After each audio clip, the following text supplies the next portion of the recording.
Halo teman-teman semuanya, kembali lagi ke YouTube channel aku, Lilis Anggreni. Pada video kali ini kita akan membahas tentang perbandingan kuantitatif. Nah, ini adalah merupakan salah satu materi yang akan diujiankan pada ujian SKD nanti. Dan ini sudah sesuai dengan kisi-kisi CPNS yang tertera di Permenpan RB nomor 27 tahun 2021.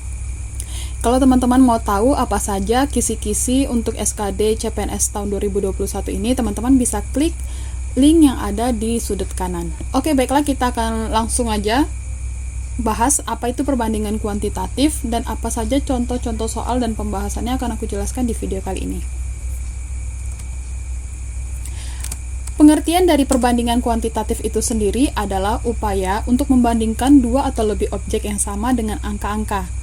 Hal yang sering menjadi contoh perbandingan adalah nilai, harga, jumlah pekerja, dosis, berat, dan sebagainya. Kemudian, perbandingan kuantitatif ini dapat dibagi menjadi dua, yaitu perbandingan senilai atau lurus, dan perbandingan berbalik nilai atau terbalik. Oke, kita bahas satu-satu ya. Pertama kita akan bahas apa itu perbandingan senilai atau lurus. Perbandingan senilai atau lurus adalah perbandingan dari dua atau lebih objek yang sama dan memiliki hubungan saling mempengaruhi. Cirinya adalah apabila nilai awalnya diperbesar, maka nilai akhir juga akan semakin besar. Sebaliknya, apabila nilai awal diperkecil, maka nilai akhir juga akan menjadi semakin kecil. Nah, ini bisa disimpulkan seperti ini. Jika A naik, maka nilai B juga naik. Pun sebaliknya, jika A turun, maka nilai B juga turun. Nah, rumusnya ini ya teman-teman, A1 per B1 sama dengan A2 per B2. Kita akan masuk ke contoh soal supaya teman-teman bisa lebih ngerti lagi. Nih, ini contoh soal yang pertama. Dosis obat sebanding dengan berat pasien. Jika dosis untuk pasien dengan berat badan 45 kg adalah 12 mg, berapa dosis yang diberikan kepada pasien dengan berat badan 30 kg? Oke, jadi di atas aku udah buat kunci-kuncinya dan rumus-rumusnya supaya memudahkan teman-teman menjawab soal ini. Oke, pertama-tama kita akan buat dulu diketahui. Dari soal tadi apa aja yang diketahui. Nah, dari soal tadi kita udah bisa tahu berat pasien yang pertama itu kita misalkan A1 adalah 45 kg. Untuk berat pasien yang 45 kg ini diberikan dosis yang kita misalkan itu adalah B2 sama dengan 12 mg. Kemudian dengan pertanyaannya adalah dengan berat pasien 30 kg, maka dosis yang kita berikan adalah berapa miligram. Nah, jadi dari rumus tadi kita masukkan angka-angka yang sudah kita ketahui. Nih, rumusnya adalah A1 per B1 sama dengan A2 per B2. Jadi yang akan kita cari dari soal ini adalah B2, yaitu dosis yang akan diberikan oleh orang yang kedua. Nah, kita masukin angkanya, B2 itu sama dengan A2 dikali B1 per A1. Jadi ini didapat dari kali silang gitu ya, teman-teman. Nah, jadi dari rumus ini bisa dimasukin angka yang udah diketahui. Jadi A2 itu sama dengan 30, kemudian B1-nya itu sama dengan 12, kemudian A1-nya itu sama dengan 45. Nah, hasilnya 30 kali 12 dibagi 45, hasilnya adalah 8 mg. Jadi, dosis obat yang diberikan kepada pasien dengan berat badan 30 kg adalah 8 mg. Oke, kita akan bahas satu soal lagi yang untuk contoh soal perbandingan senilai dan lurus. Ini adalah contoh soal yang kedua. Sebuah tiang yang panjangnya 15 meter terletak tegak lurus di lapangan terbuka. Bayangan tiang itu adalah 3 meter.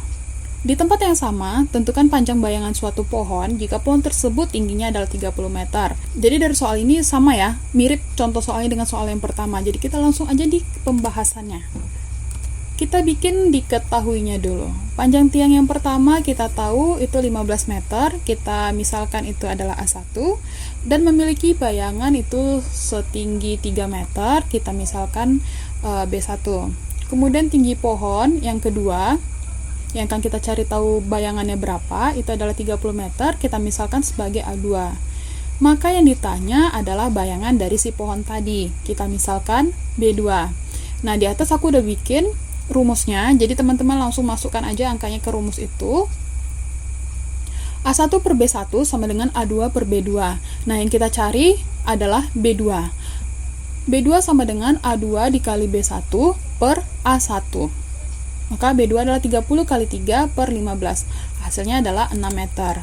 Jadi panjang bayangan pohon yang tingginya 30 meter adalah 6 meter. Oke teman-teman, kita akan masuk ke pembahasan jenis dari perbandingan kuantitatif yang kedua, yaitu perbandingan berbalik nilai atau terbalik. Perbandingan berbalik nilai atau terbalik adalah perbandingan dari dua atau lebih komponen yang sama dan memiliki hubungan saling mempengaruhi. Cirinya adalah bila nilai awal diperbesar, maka nilai akhir menjadi lebih kecil.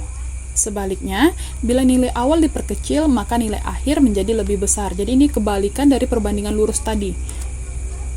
Nah, ini kesimpulannya seperti ini. Jika A naik, maka B turun. Pun sebaliknya, jika A turun, maka B naik.